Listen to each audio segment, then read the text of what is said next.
7h-10h sur Radio Courtoisie, ligne droite, Liselotte Dutreuil.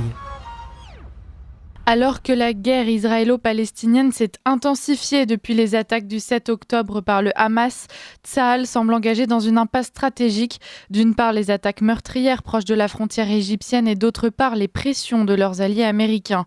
S'engager dans Rafah aurait alors pour conséquence une accentuation des combats sur les prochains mois, chose qu'Israël ne semble pas vouloir faire.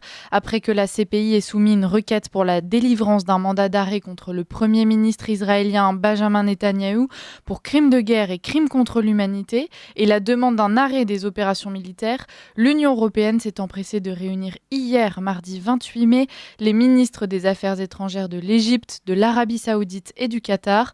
Des accords de cessez-le-feu sont-ils possibles ? Avec nous pour y répondre, Pierre Conessa. Bonjour Pierre Conessa. Bonjour. Alors, je commence par vous présenter. Vous êtes ancien haut fonctionnaire, spécialiste des questions de géopolitique, essayiste, auteur notamment de Dr Saoud et Monsieur Djihad aux éditions Robert Laffont. Avec Dieu, on ne discute pas les radicalismes religieux, toujours aux mêmes éditions.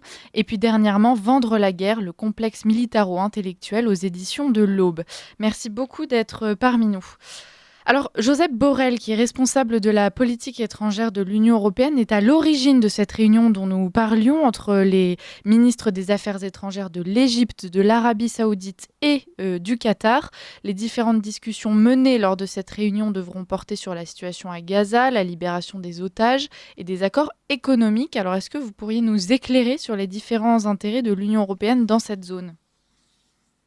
En tant que telle, l'Union européenne n'a pas d'intérêt propre et je trouve qu'on a une tradition, si vous voulez, d'harmonisation des politiques extérieures. Donc ce genre de réunion, je ne la vois pas autrement que comme ça, puisque ce front uni s'est effectivement fissuré avec la reconnaissance de l'État palestinien par 3 pays membres de l'Union. Donc effectivement, il y a un nouveau contexte qui est non seulement celui du terrain, mais en plus celui des postures diplomatiques en Europe, et ça, c'est la nouveauté.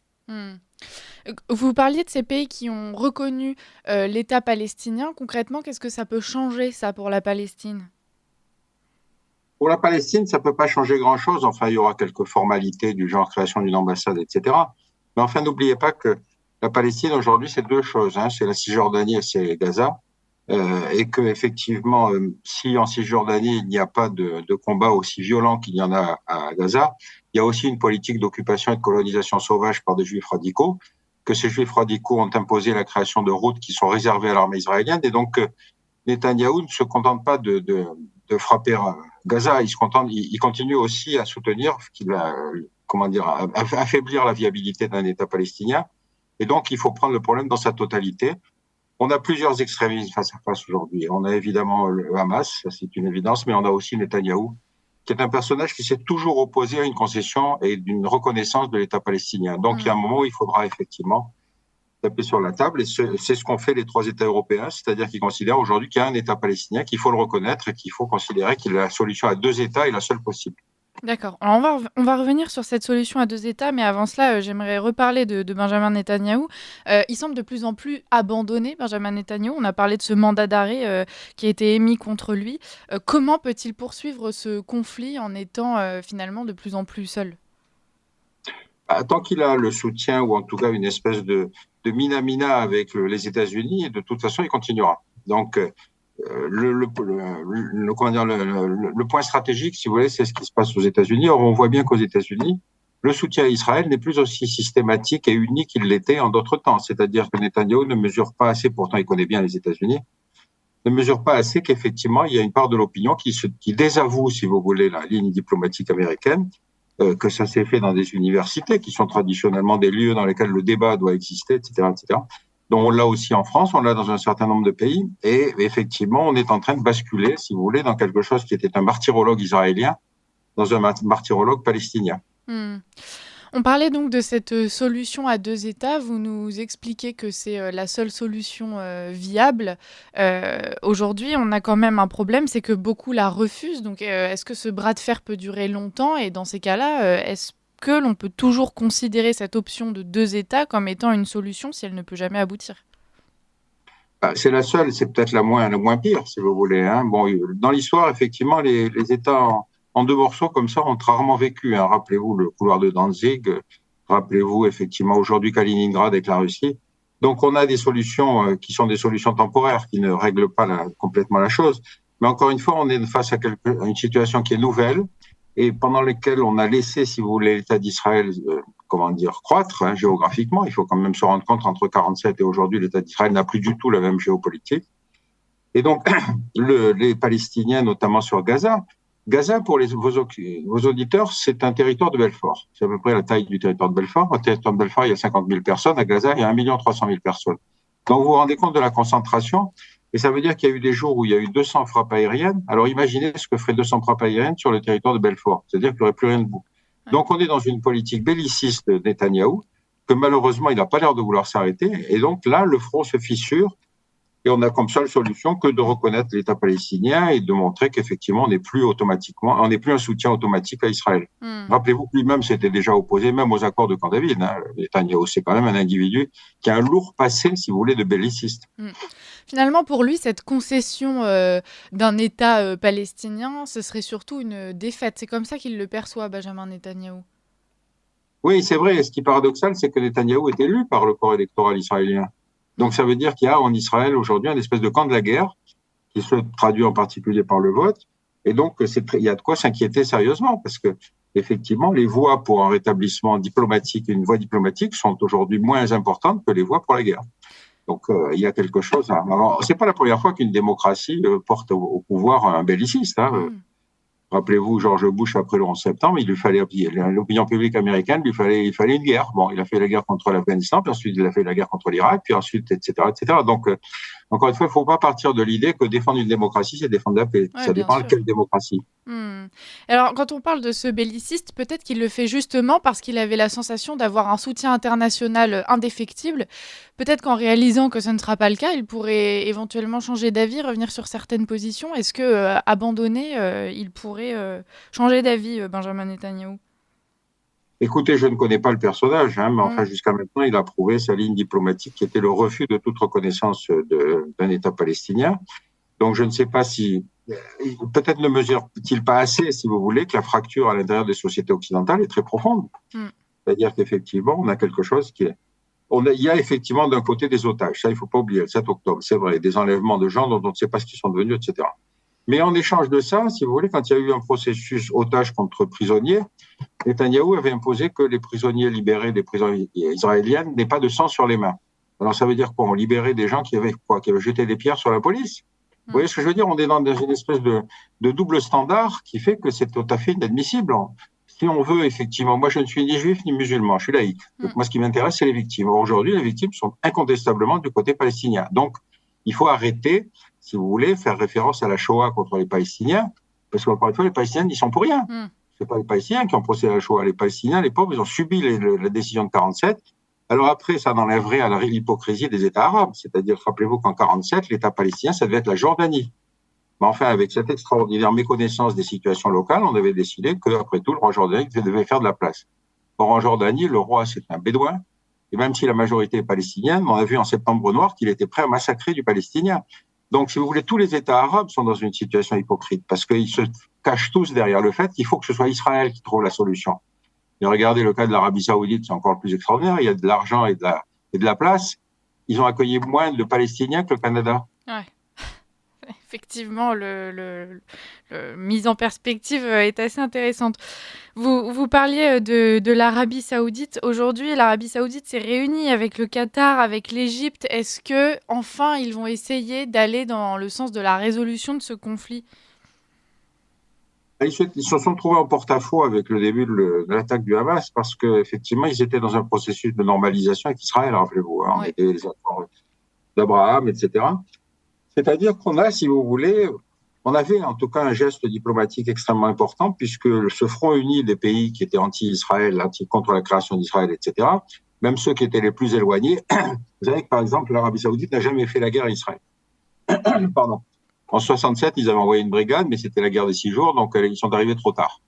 Donc il n'y a pas de passif entre Israël et si ce n'est un passif théologique, si vous voulez, entre Israël et l'Arabie Saoudite. Ils étaient dans un processus de normalisation parce qu'encore une fois, pour eux, l'ennemi stratégique, c'est l'Iran. C'est plus Israël. Ouais. Donc, on est sur quelque chose, si vous voulez, qui était assez nouveau. Mais maintenant, je pense que la rue arabe, si tant est qu'elle existe, est probablement plus proche des positions du Hamas que de la position des États négociateurs, si vous voulez. Et ça, je pense que l'Arabie saoudite doit commencer à se demander quelle est la ligne diplomatique, si ce n'est faire une fois de plus une dénonciation formelle, quoi. On parlait de cette réunion qui avait pour but donc la situation de parler de la situation à Gaza, la libération des otages et aussi des accords économiques. Alors quels sont-ils? Et puis surtout, on s'interroge pourquoi discuter d'accords économiques dans un tel contexte? Je vous avoue, je ne sais pas. Je ne sais pas. C'est peut-être une diversion diplomatique en se disant tiens, on va lancer un nouveau champ. Enfin, écoutez, franchement, quand on pense qu'on empêche l'aide humanitaire d'arriver sur Gaza, je me demande bien de quoi on va parler, effectivement. Donc, non, c'est peut-être une erreur. On a peut-être repris une vieille dépêche, si vous voulez, qui traînait. Ouais. Est-ce que ces pays, donc je le rappelle encore, hein, Égypte, Arabie Saoudite, Qatar, mais aussi Jordanie, est-ce qu'ils ont intérêt à ce que le conflit continue? Parce que malheureusement, parfois ça arrive dans certains conflits, on peut tirer son épingle du jeu dans ce cadre-là. Est-ce qu'il y aurait certaines manipulations qui pourraient être possibles? Ils sont sur une ligne de crête, c'est-à-dire qu'effectivement, ils vont dénoncer le massacre, hein, parce qu'il faut bien le dire, un massacre, hein, quand on utilise des bombes de 500 kilos sur des, soi-disant pour viser des terroristes. Moi, je ne connais pas de bombe de 500 kilos qui fasse la différence entre un enfant, une femme et un terroriste. Bon. Donc, il y a une situation qui est scandaleuse. Cette situation scandaleuse les oblige à une prise de position, mais en étant effectivement très sensibles au fait qu'ils ne peuvent pas, totalement prendre position. Et donc, ils veulent à la fois trouver des solutions diplomatiques et en même temps se mettre dans une posture morale qu'ils sont totalement incapables de maintenir, évidemment. Donc, ils se voient, ils vont parler, ils vont donner le sentiment qu'il y a un communiqué consensuel au bout du compte. Bon, moi, j'en ai écrit des communiqués comme cela, c'est-à-dire apprendre à ne rien dire, si vous voulez, dans un communiqué, je sais faire. C'est probablement ce qui va sortir de ça. Cette posture morale dont vous parlez, finalement, aujourd'hui, elle est peut-être au cœur des débats. Avant même de chercher une solution, on a l'impression que la première étape, c'est déjà de déterminer la culpabilité ou non d'Israël. Oui, c'est vrai, mais enfin bon, à l'espèce, si vous voulez, sur le cas de Gaza, il y a effectivement un massacre au départ et puis une répression extrêmement brutale de l'autre. Moi, ce qui m'inquiète beaucoup plus en tant que Français, c'est qu'on s'aperçoit que même les lieux de débat, si vous voulez, en France, se sont aujourd'hui taris, c'est-à-dire qu'il y a le risque toujours qu'en France, il y ait un individu, un abruti qui décide de tuer un juif qui habite à côté de chez lui, parce qu'il se sent tout à coup un combattant palestinien. Ouais. La caractéristique de ce que j'ai appelé le complexe militaro-intellectuel, dont participe à la fois Meir Habib et ce député dont j'ai oublié le nom qui a brandi le drapeau palestinien, c'est que ce ne sont pas des gens qui vont faire la guerre, ce sont des gens qui font la guerre ici. Le BHL, il n'est jamais tenu un fusil. Bon, donc, on a des gens qui poussent à la guerre, mais qui ne veulent pas y aller. Or, ça, c'est extrêmement grave parce que ça veut dire qu'ils vont déplacer le conflit ici. Et déplacer le conflit ici, c'est à la fois, si tu voulais, des manifestations d'antisémitisme inadmissibles et en même temps, des gens qui vont prendre fait et cause, mais surtout sans prendre aucun risque eux-mêmes. Donc, voilà, moi, c'est plutôt ça qui m'inquiète. Si vous voulez, sur le territoire français, il faut être intransigeant à l'égard des deux. Parce qu'encore une fois, on est citoyen français. Même si on peut avoir une double identité, une double nationalité, etc., c'est tout à fait inadmissible. Voilà. Donc, et moi, je m'inquiète beaucoup plus pour la situation en France que sur la situation sur le terrain. Malheureusement, je crois que Netanyahou n'a pas l'intention d'arrêter. Donc, on aura probablement encore une fois ce qu'il appelle une erreur tragique, c'est-à-dire un bombardement d'un camp où il va tuer quelques dizaines de personnes. Et puis, effectivement, il va peut-être aller au mur de lamentation, je ne sais rien. Ouais. Votre réponse, en tout cas, sonne parfaitement avec l'actualité. Effectivement, on en a parlé pendant notre bulletin de ce matin, cette altercation entre le député de Logu et Meir Habib. Aujourd'hui, la solution, est-ce qu'elle doit venir de Benjamin Netanyahou? Vous le disiez, il y a certains pays arabes qui se cachent et qui attendent en laissant entendre qu'en fait, de toute façon, ce sera à lui de choisir. Est-ce que certaines puissances étrangères pourraient imposer une solution à Israël? Non, il y a toute une gamme de possibilités. Celles qu'ont adopté 3 États européens de reconnaître l'État palestinien, c'est déjà une première phase, si vous voulez. Mais il reste que la clé est à Washington aujourd'hui. Il n'y a pas d'autre solution que de trouver que les États-Unis pèsent de tout leur poids sur Netanyahou et évidemment sur le Hamas, puisqu'on n'oubliez pas qu'il y a encore une fois, il y a le Hamas, hein. Et le Hamas, c'est celui qui gère la Cisjordanie. Or, celui-là, on l'entend pas. Bon, donc, il est coincé entre la nécessité de maintenir un État palestinien, et Dieu sait qu'il est miné par les Juifs radicaux, et en même temps, on n'entend pas dans une solution diplomatique. Donc on s'aperçoit bien que, si vous voulez, la médiatisation du conflit à Gaza a complètement fait disparaître tout le monde.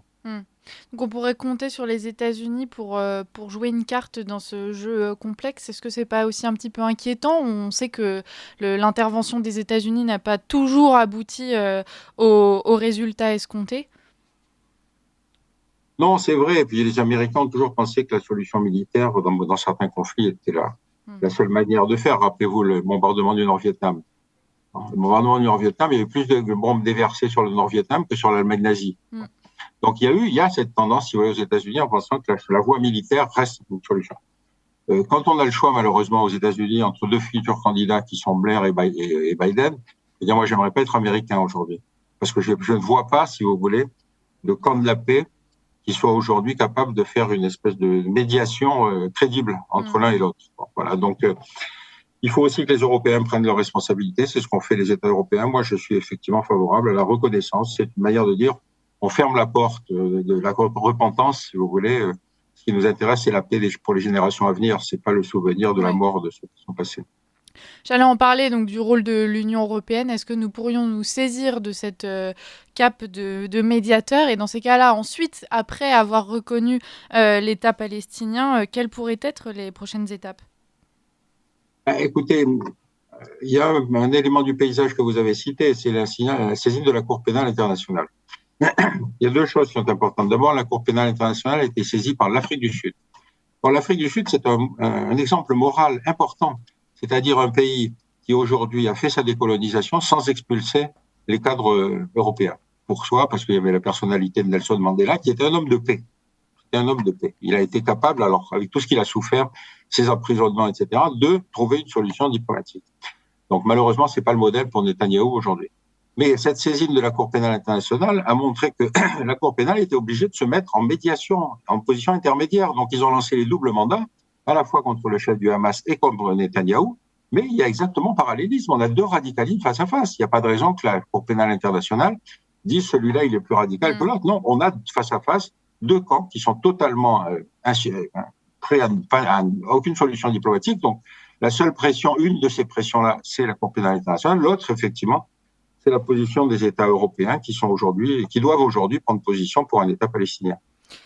Écoutez, Pierre Conessa, on va finir sur ces mots. Malheureusement, on aurait pu en parler encore de longues minutes, tant la situation est complexe, mais merci beaucoup de nous l'avoir déjà rendu plus clair. Vous êtes notre invité régulier, on vous réinvitera probablement pour en parler dans les semaines qui viennent. Merci d'avoir été parmi nous. Je rappelle que vous êtes ancien haut fonctionnaire, spécialiste des questions de géopolitique et essayiste.